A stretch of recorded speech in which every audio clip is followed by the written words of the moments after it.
What's happening, guys? Welcome back to the channel. On this review, we're going to talk about the Batman 2022. Of course, this one's starring Robert Pattinson. Now, I had my reservations about the movie. I saw it last night. I tried to go in with no expectations. I have to admit, I enjoyed it. And also, Robert Pattinson, not bad. Not bad as Batman. Alright, so first, some of the stats. This movie is PG-13. I wasn't too thrilled about it, but I could understand the rating. IMDb 8.6 and Rotten Tomatoes 85%. Really good scores. It stars Robert Pattinson, of course, as Batman. Zoe Kravitz as Catwoman. Paul Dano, I believe that's how you pronounce his last name, as the Riddler. He's a fantastic actor. Colin Farrell as the Penguin, which in my opinion stole the show. Jeffrey Wright as Commissioner Gordon. Andy Serkis as Alfred. This review is going to have some spoilers. I try to keep them minor. Let's get into this. Alright, so like I was saying at the beginning of the video, I wasn't really feeling Robert Pattinson as Batman initially. There's not a lot of movies with him that really kind of blew me away. The one film that stood out to me as far as like his acting chops and kind of sold me on him a little bit was Tenet, Christopher Nolan's Tenet. He was a supporting character in that movie, and I thought he was awesome in Tenet. So that movie right there kind of like changed my view on Robert Pattinson. I think the main problem I had with him being cast as Batman is I just couldn't get it out of my head, you know, him starring in the Twilight films. So I just didn't think he had the grittiness, the chops to play Batman. And I have to say, upon watching his film, he was reminiscent of Michael Keaton. And what I mean by that is Robert Pattinson had like this seriousness to him, this scary quality as Batman, very menacing, very stoic, very dark, and I loved it. Something about his facial expressions, his demeanor, his eyes.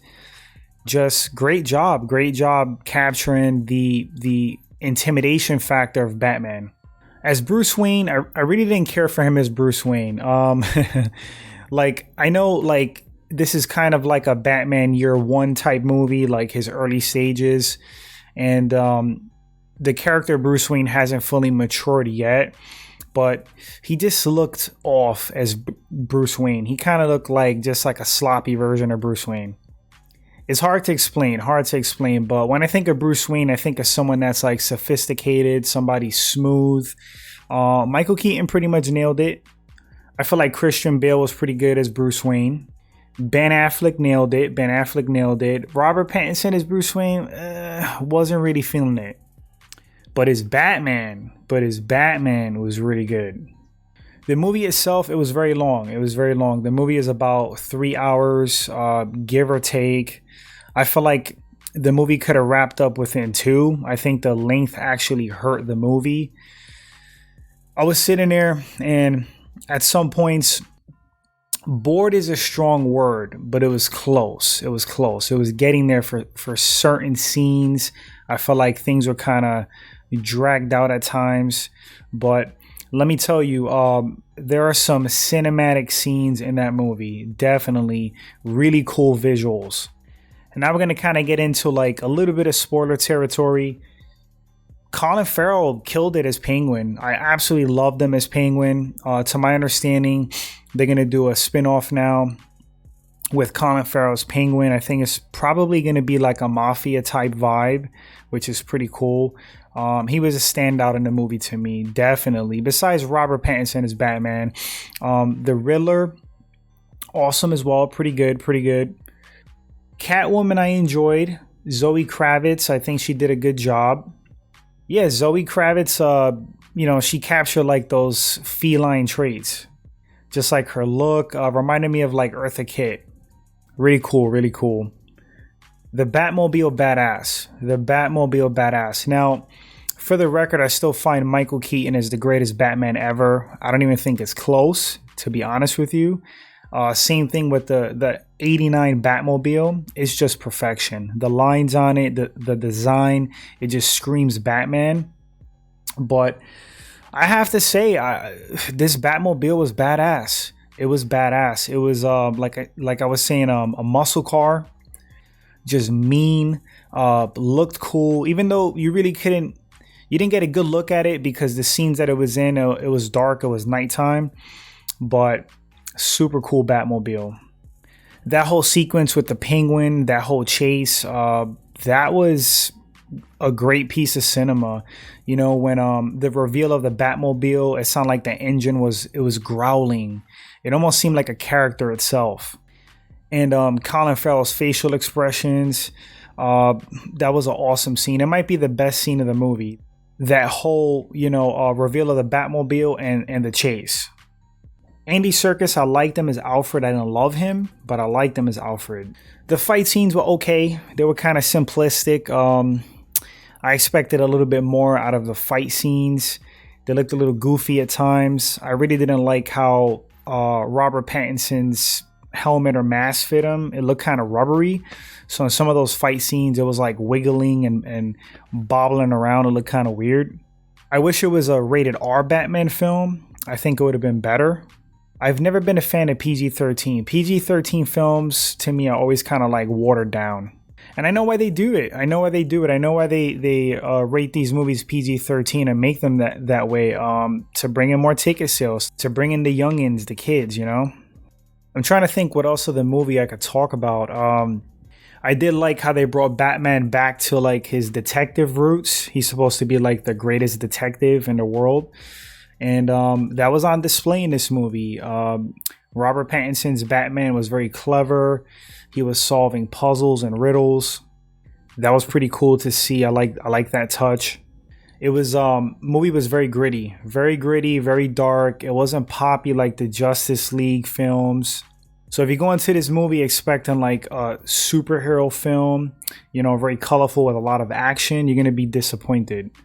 This movie's more of like, a slow burn, mystery, suspense, thriller with action sprinkled in, and it's very dark.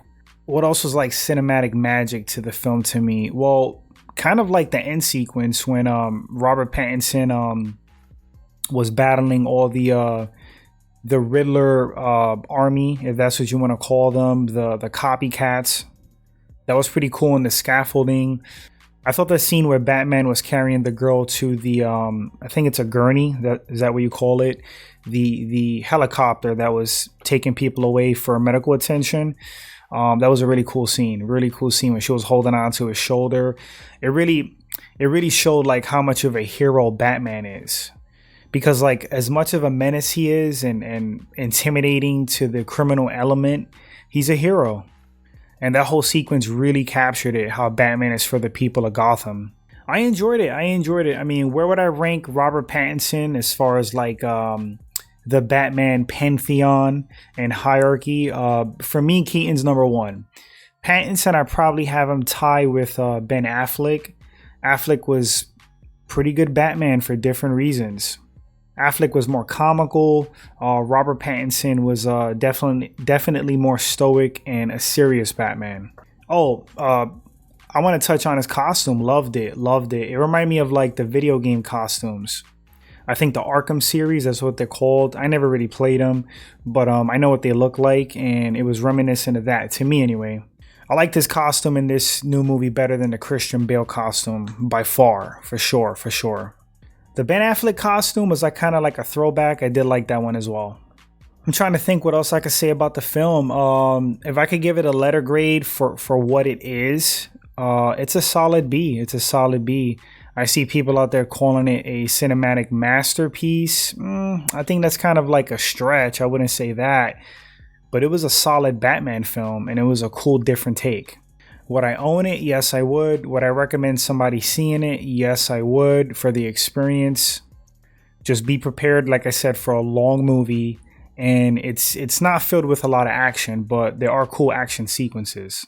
Yeah, I'm excited to see what happens. I mean, if Robert Pattinson continues with the Batman role, bring on the sequels. That cameo scene at the end that everybody's talking about, the mystery prisoner at Arkham, looked like the Joker to me. which is kind of, I don't know how to feel about that, because I think it would have been epic to bring in Joaquin Phoenix back as Joker. I don't know about having another Joker. It's getting like so kind of confusing at this point, how DC just keeps, you know, having different actors play different roles. There's no like cohesion like with Marvel. So yeah, I wasn't thrilled about that, another actor playing Joker, but it is what it is. Yeah, guys, I don't know what else to say. Like I said, solid B. If you guys check out the film, drop a comment. Let me know if you enjoyed it. What were your thoughts on the movie? If you enjoyed this short review, consider hitting that subscribe button. Like and share, as that helps the channel grow. Truly appreciate it, guys. I hope you enjoy the film, and I'll catch you guys in the next review. Until then, take care.